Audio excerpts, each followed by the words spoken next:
Welcome back to the channel, guys. We're working on the Glock 19 Gen 4. This came up, became available, and I was so blown away with the Gen 3, I thought, wow, the Gen 4's got to be even better, hasn't it? And hopefully you guys have seen my review on the Gen 4. If you haven't, go check that out on the channel. But once again, we've got another build on our hands. So let's show you some parts we have lined up for this then. But these are the parts we're going to be using in the Gen 4. So we've got a G19 Gen 4 outer barrel. Now I believe this is the outer barrel because it has the same serial number as I've got in my Gen 3. Now I received that in a plain packet. It didn't say it was Gen 3 or Gen 4 on it. So I might try and hit Rainbow it up and see if I can get the correct outer barrel for the Gen 3 so the serial numbers match. But for now, I've got this. I've also got a Gen 4 17 outer barrel. That's kind of interesting. Why might I need that? I guess you'll find out. And I have a CNC steel fully marked slide, garter slide. I've also got the correct guide rod, the realistic rail mount, the rail block, the serial number, and I have myself a FDE frame. So most of my Glocks are either black or black and silver. I don't have a lot of FDE stuff. What we're going to be doing is changing all the internals over into the Gen 4 frame. Now the only thing I did forget to order was the steel takedown lever to support this. So I do need to order myself one of those. I think I've got one somewhere. Now I thought what I'd do is I'd start off by changing over the frame. So we then have the frame all sorted. We can then move on to the slide build.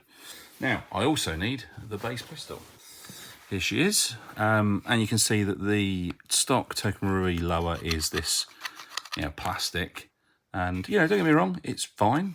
It does the job. So anyway, first things first, let's get the slide off.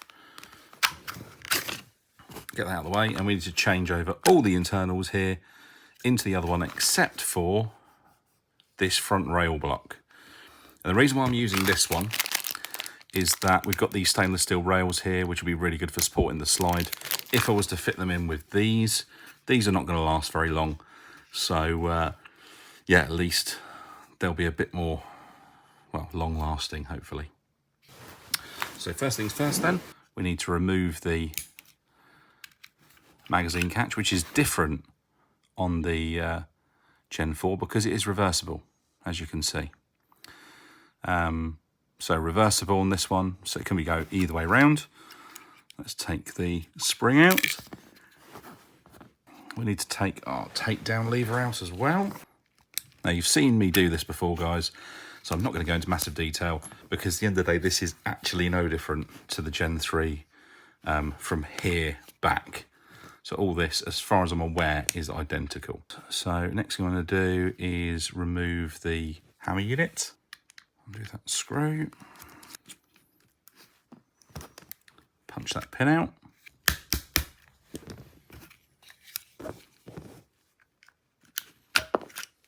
There we go.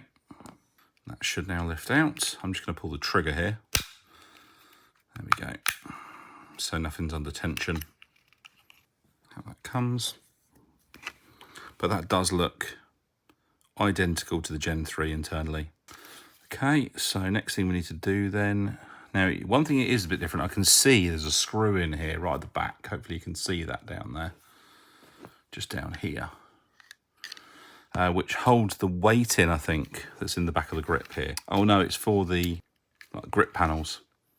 So I guess I'm going to need to transfer that into this one as well, which is going to be interesting. So that's going to be a bit of fun. So now what I need to do, I'll undo that screw. And then I need to punch that pin out.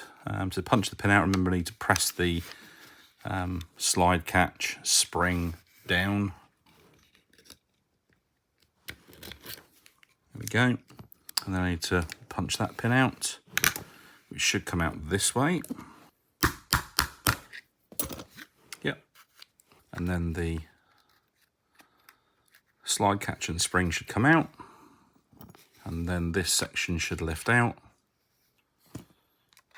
Trigger bar should come out, and then we're left with the safety in here as well.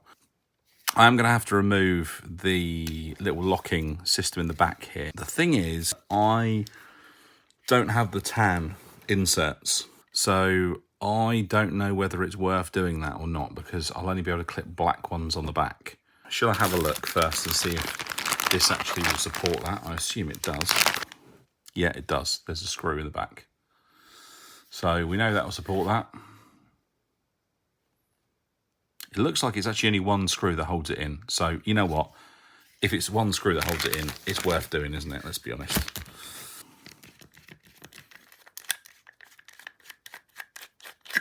Yep, that's exactly what happened. One screw. I'll put that screw in the top of that so I don't forget what that's for. And there's our empty frame. We've got our safety catch in here, but we're not reusing that, so it doesn't matter. Right, so let's build this frame up then. Now, where this differs slightly is we are using this FDE front section and obviously this tag. So first of all, let's get the tag out. It isn't necessary, but you know, it's just something that I like to do. There we go. And that will drop into there and be held in place when it's round the right way by this rail unit. And the rail unit has associated pins and springs, which is good, as you saw with my other video. So we can pop that in that way round. Let's just try it. Make sure that 1 fits and 2 is correct. It's the correct colour, notice. Yeah, that's in the right place as well. So there we go, that's how that fits in.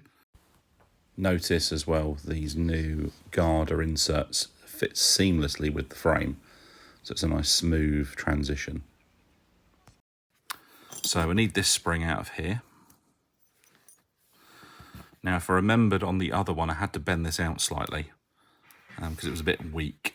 So I'm going to just get hold of this and bend it out a little bit.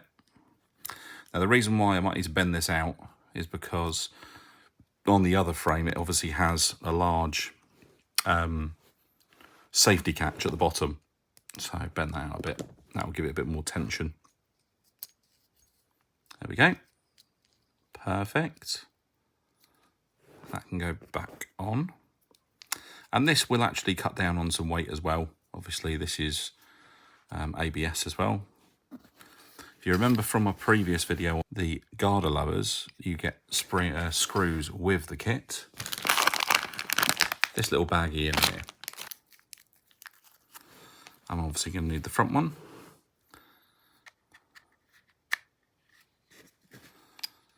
No, I think we're going to be all right. Right, we'll drop that in.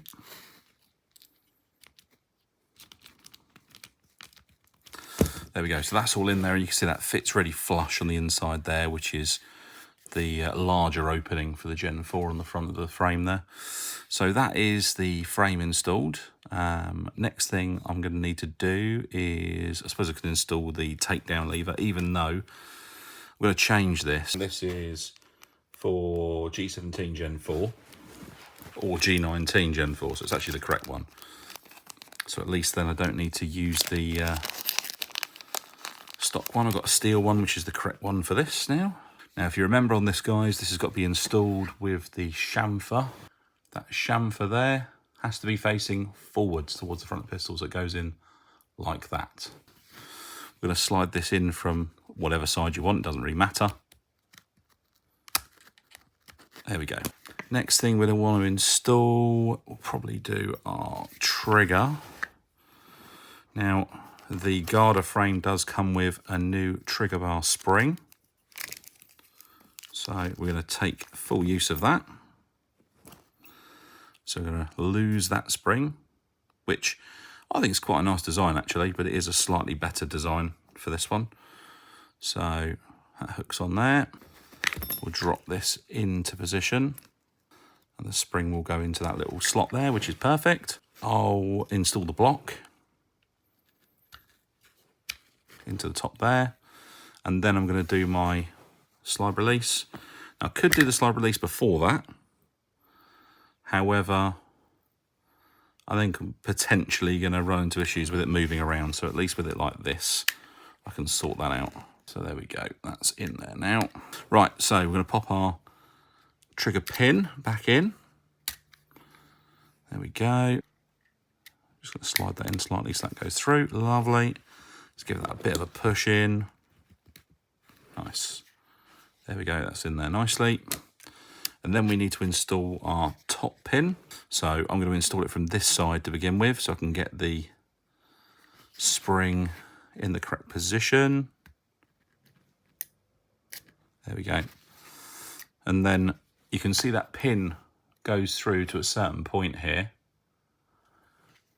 and stops. And the reason why it stops is you've got your slide release spring just here. That needs to be pressed down for you to be able to push the pin the rest of the way through. So I'm going to do that, press that down. I can then push the pin further through. And hopefully you'll see as I push that further in, you see the little slot and groove in there. As I push that in, there we go. That's now locked in place. That pin now can't wander out. It is locked in. Okay, so that's that all installed. So let's install this. Yeah, slides in the back.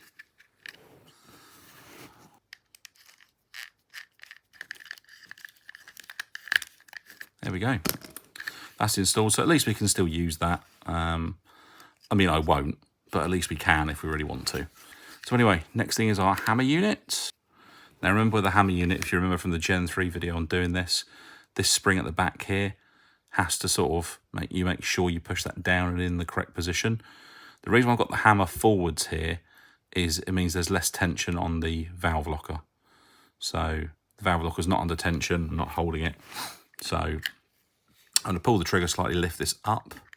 The reason I'm lifting this up is so I can just hook it in position, like so. Okay, so that's hooked in. So you can see I've just hooked that through there. Then I should be able to push this down and into position like so. There we go.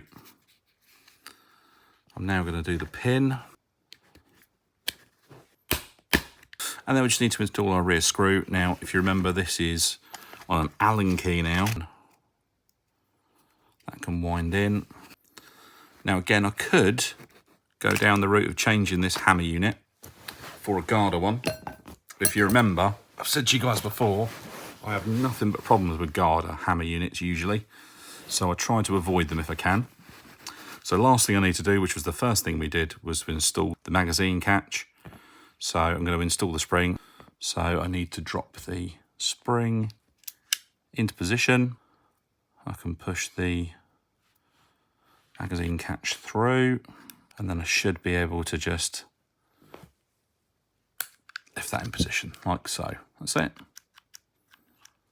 There we go. Anyway, that's our lower installed. So let's just pop our slide on. There we go. That's it, and that's installed now. I've just forgotten I've left this sticker on. That's not a lot of good, is it? Yes, that's what we want. Weirdly, used the sticker for it, but not on the other side. I think it was in the packet that way around, which is probably why. But there we go. All seems good. That actually does improve that trigger feel a bit there. And notice how far back the trigger sits, exactly as it should do. Make sure we've still got some function. Yep, perfect. Right guys, there we go. So that is the Gen 4 FDE Garda lower conversion. Transferring a good amount of TM parts into it. Obviously, the next stage for this build is the slide. And that video will be coming quite soon. Keep an eye out for it. You know, if you want to transform the look of your Gen 4, then this is the way to do it. Get yourself a Garda frame. You don't even need the enhanced housing at the front if you don't want to. You can just use the stock TM one. That'll work fine. I just did it because I intend to run a heavier slide. And And yeah, just transfer all the parts over, and then you've got a fantastic looking dual tone Gen 4. So anyway, guys, like and subscribe. Any questions, fire in the comments, and I'll see you guys in the next one.